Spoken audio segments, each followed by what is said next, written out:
নমস্কার বন্ধুরা, চৈতি রান্নাঘরে তোমাদের সবাইকে স্বাগত। আজকে আমি তোমাদের যে রান্নাটি করে দেখাবো সেটি আমার রান্না নয়, বেনুদির রান্না। বেনুদি একটা নিরামিষ আলুর কোরমা করেছিলেন, আমি সেটা এক বইতে পেয়েছি, সেটাই তোমাদেরকে শেয়ার করছি। আজকে রান্না আলুর কোরমা। আলুর কোরমা বানাতে অবশ্যই আমাদের আলু লাগছে। আমি এখানে বড় বড় 10টা আলু নিয়েছি। এটা তোমাদের পছন্দ অনুযায়ী কে কিরকম আলু খাবে এরকমভাবে কেটেছি। এখানে ঘি আছে, সামান্য মিষ্টি আছে, নুন আছে, টক দই নিয়েছি এই বাটির মোটামুটি 1 বাটি। এইখানে একটা পেস্ট বানাতে হয়েছে, সেটা হচ্ছে নারকোল, কাজু আর কাঁচা লঙ্কা দিয়ে একটা পেস্ট। খুব সিম্পল রান্না। এইখানে আমি গোটা গরম মশলা জাস্ট থেতো করে নিয়েছি। গোটা গরম মশলার মধ্যে দারুচিনি, লবঙ্গ, কাবাব চিনি, একটা বড় এলাচ আর ছোট এলাচ, আর বিশেষ কিছু নেই। খুব অল্প পরিমাণে একটু থেতলিয়ে নিয়েছি যাকে বলে। রান্নাটি পুরোটাই কিন্তু ঘিতে হবে, মানে সেরকমই আমি জেনেছি। কারোর যদি পুরো ঘিতে অসুবিধা থাকে তখন মনে হয় বাদাম তেল ঘি মিশিয়ে করতে পারো, সর্ষের তেলের ব্যবহার কিন্তু হবে না। আমি এখানে বড় চামচে 2 চামচ ঘি দিচ্ছি। নুন দিলাম। নুন, ঝাল, মিষ্টি সবটাই তোমাদের প্রয়োজন অনুযায়ী দেবে। আর এখানে থেতলে রেখেছি সেই আমি দিয়ে দিলাম। এখানে গোলমরিচও আছে।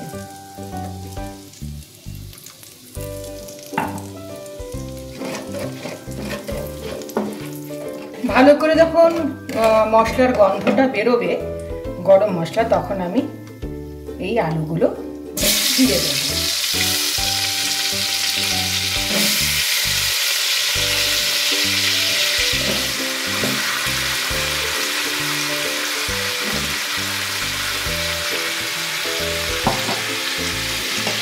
খুব ভালো করে নাড়িয়ে আমি ঢাকা দিয়ে দেব। খুবই সিম্পল রান্না, নিরামিষ রান্না, একদম নিরামিষ, আমাদের বাংলায় যেরকম নিরামিষ রান্না হতো সেই রকমই, পেঁয়াজ রসুন ছাড়া।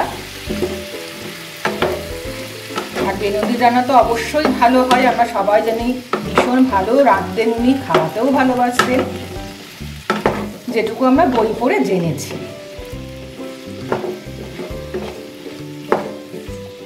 এবারে আমি ঢাকা দিয়ে দেবো এটা সেদ্ধ হবার জন্য।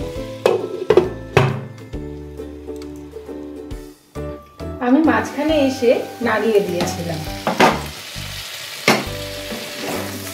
যখন দিচ্ছিলাম তখন মনে হচ্ছিল কতটা আলু, কাঁচা সবজি তো, যখন এটা ভাজা হবে কতটুকু হয়ে গেল দেখো। এবারে আমি যেটা করব, বাড়িতে পাতা ঘরের দই আর কি, এটা আমি দিয়ে দিচ্ছি। খুব ভালো করে ফেটিয়ে নিয়েছি।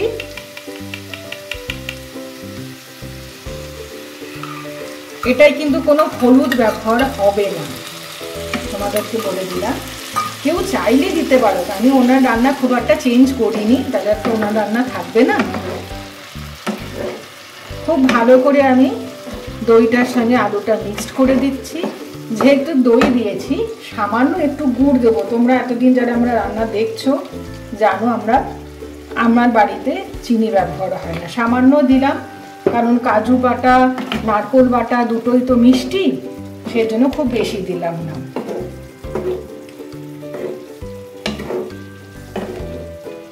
এর সঙ্গে আমি হালকা একটু জল দেব যাতে দইটা পুড়ে না যায়। খুব সামান্যই দিচ্ছি। কোরমা তো খুব বেশি ঝোল হবে না, একটু গা মাখা মাখা হবে। রুটি দিয়ে, পরোটা দিয়ে, ঝরঝরে ভাত দিয়ে খুব ভালো লাগে।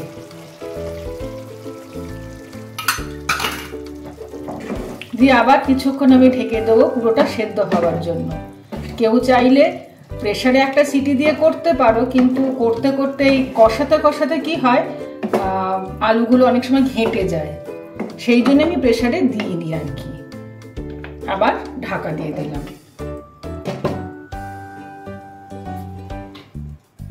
মাঝখানে এসে আমি নেড়ে দিয়ে গেছি।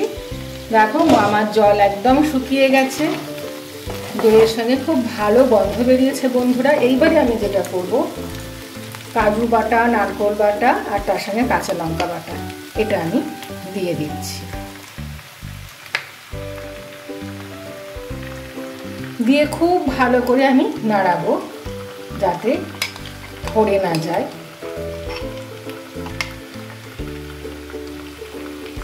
একটুখানি জল দিতে হবে।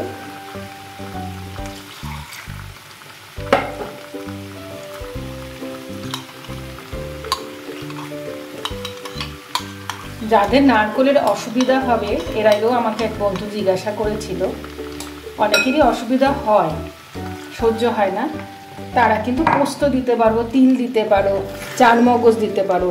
তবে এটা ঠিক, নারকেলের একটা আলাদা স্বাদ আছে। তবে হ্যাঁ, অনেকেরই খেতে ইচ্ছা করে, কেউ যদি না পারে, শরীর খারাপ থাকে, তাকে তো মানে সে দিলে তার উল্টে শরীর খারাপ হবে।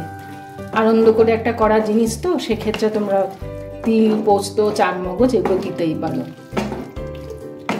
খুব ভালো করে আমি এটাকে নাড়াবো।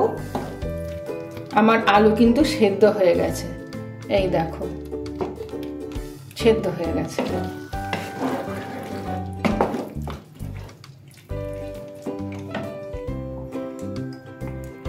বন্ধুরা, আলুর কোরমা কিন্তু একদম শেষের পথে। তোমরা দেখো আমি এইরকম গ্রেভি রেখেছি, তোমরা চাইলে আরো টানিয়ে নিতে পারো।